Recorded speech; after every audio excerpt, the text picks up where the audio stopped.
everyone, I'm Shannon Milks, registered dietitian with Norwest Co-op Community Health Center and also with the HANDS-KAI program. With the HANDS-KAI program, we really focus on proper nutrition and healthy eating, and this is highlighted through in a variety of ways. First, we talk about good nutrition and provide nutrition education as part of the HANDS-KAI health schools, and then we also provide support for groups when they're choosing healthy snacks or when they're sharing different recipe and meal ideas.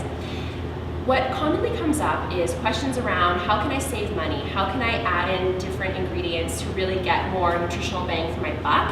And how can I get more of those veggies and fruits, which we always hear about. We need more and more of the vegetables and fruits in our diet because they're so good for our health. So here with us today, we have staff from the Norwest Co-op Community Food Center.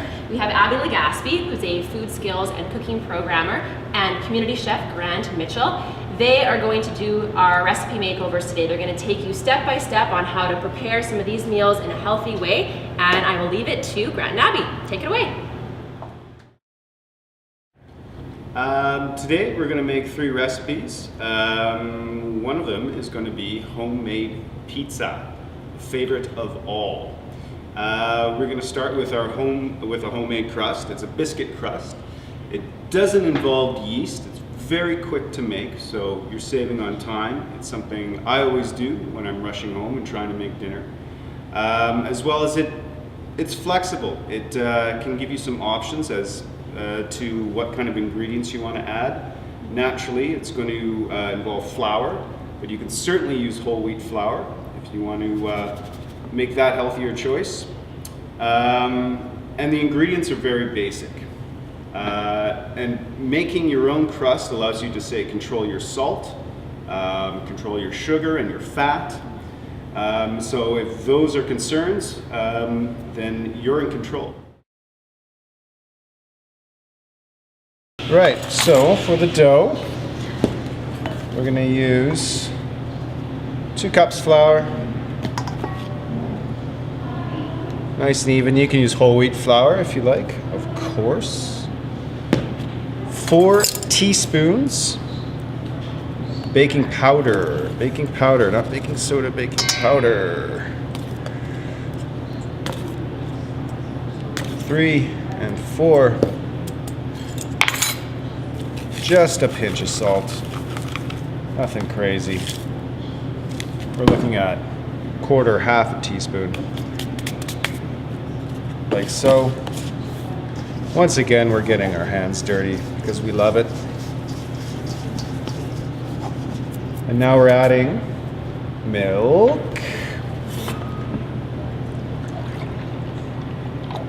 What do I got here?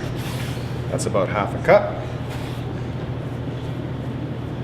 I'm gonna go actually a splash more. Now you're trying to make a homogeneous dough. So if it's too dry, add a bit more milk. If it's too wet, add a bit more flour.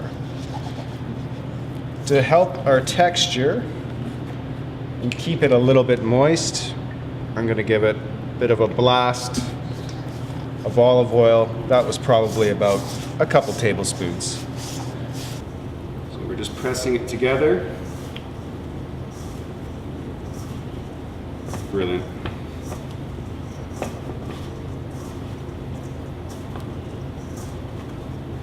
Good. Now we're going to roll it out into the pan. So just in your parchment prepared pan, you can just push it down until it form fits the pan you're using. It's nice and soft, so take your time and get the shape you want. Don't worry if it's a bit rustic looking. Don't matter. So now this is ready to go. Easy peasy, that took us 5 minutes. Now I'm going to add homemade tomato sauce. The tomato sauce, I took the canned tomatoes and pureed them. While I was sweating or sauteing in a pan with a little bit of oil, some onions, some chopped garlic, and just let that get some color. Then I added my tomatoes, my pureed tomatoes to that, and I let it simmer for a while so those flavors really married and got together. And then that creates a sort of thicker sauce that spreads, a little more nicely. And like I said, it can be done the day before and kept in your fridge for days until you're ready to make pizza. As well as, this is good. This is perfectly good for tossing it with pasta the next day, using it up however you like. It's all-purpose. It's not overly seasoned one way or the other, so it's just kind of a great base you can work with at home. So now we'll top it with whatever we want. You can dig through the fridge as long as it inspires you and it's good on a pizza, then it's good to go. I've chosen mushrooms and green pepper because this is just what was kicking around. Mushrooms seem expensive, but to tell you the truth, these were on sale. So voila, mushrooms go on the pizza. Peppers, again, they seem expensive, but watch the price. And really, a pizza this size, you only need a little bit. You don't need to load your pizza with toppings. In fact, it'll make an unsuccessful pizza if you overload it. Again, everyone loves meat on pizza, but it's not necessary.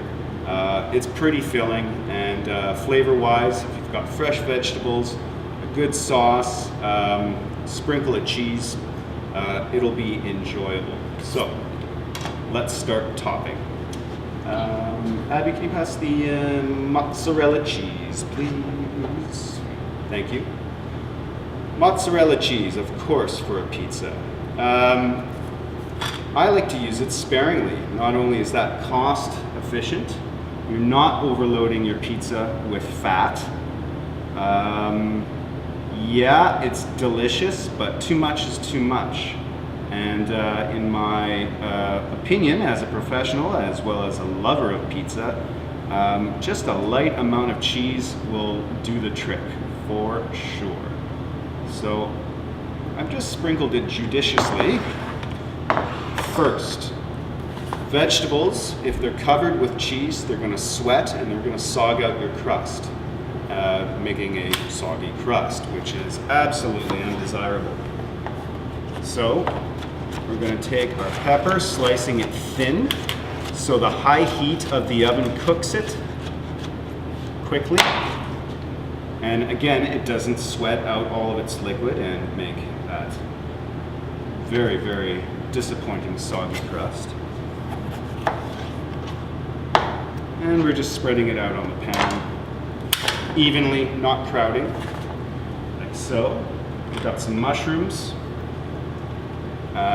Mushrooms on top as well, because of course they will sweat if they're covered with cheese. And we'll just chop a few over there.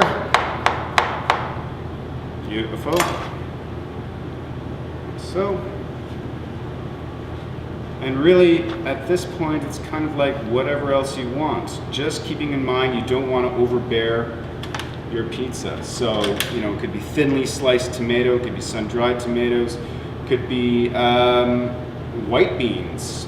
There's the great thing about pizza is the variations are endless. It's what you like, and also what you need, keeping health in mind, of course. So, we have our vegetables resting on our mozzarella, and because we want to live a little, we're just going to put a couple more sprinkles of mozzarella on, and we even have mozzarella left over for whatever's happening tomorrow. Fabulous. And now we're going to go in the oven. This will be good for a high heat oven. We're looking at, depending on your oven, probably about 450, even 500 if you're feeling adventurous. We want the heat to hit it, cook it quickly, crisp up our cheese, as well as cook those vegetables as quickly as possible, and you're eating in no time at all.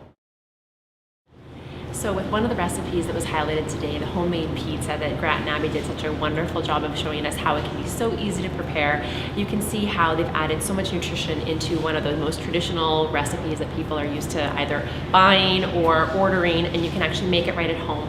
So first of all, you can see that you can make your own crust, and it doesn't take a lot of time, and doesn't take a lot of ingredients. It can be made with ingredients that are right there in your pantry.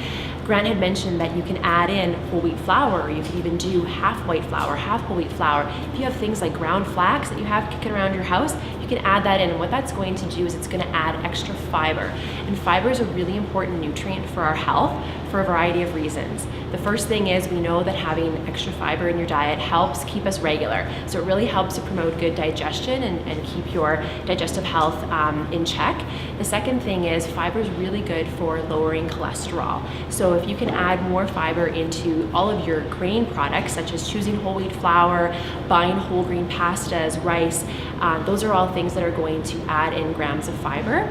And one of the other benefits is that it helps with blood sugar control. So for those that are trying to manage their blood sugars, adding extra fiber will actually slow down how quickly that meal will raise your blood sugars. And so for people with or without diabetes, it's very important to add that extra fiber in. And lastly, it helps to maintain a healthy body weight. It can help us maintain a feeling of fullness. So the more fiber that you have, it's more that meal's gonna make, it's gonna last longer, and you're not gonna get so hungry or get those food cravings in between. So that's one of the important reasons why we showed you a recipe where you can add in fiber. The other area that you get the fiber from is all the fresh vegetables that they added in. So you can see with the homemade tomato sauce, with adding on things like peppers, mushrooms, any vegetables that you have around, or any leftover vegetables that you've used in a meal previously, you can throw onto that pizza. You can get really creative, throw on lots of different colorful veggies, make it look really fun and exciting, and it's gonna add nutrition as well. One of the last points I wanted to highlight is the type of cheese that Grant used. You can purchase lower fat cheese to put on your pizza, and you can also choose just a little bit of cheese. You don't have to load it up with cheese. You want to highlight all the other good fresh ingredients that are a part of that pizza, and so just using a smaller amount of cheese and also buying a lower fat cheese variety will help as well to minimize the amount of fat that's part of that pizza. Oh, she's beautiful. Perfect. All right, let's eat. The crust is nice and crunchy. Yeah. I've let it sit for a minute or two just so everything congeals. Okay, hurry up, Abby, I'm starving. I'm just kidding. Take your time. There you go. Awesome. Après-vous. Cheers. It's actually good. It's decent. Yeah, very good. Okay, great.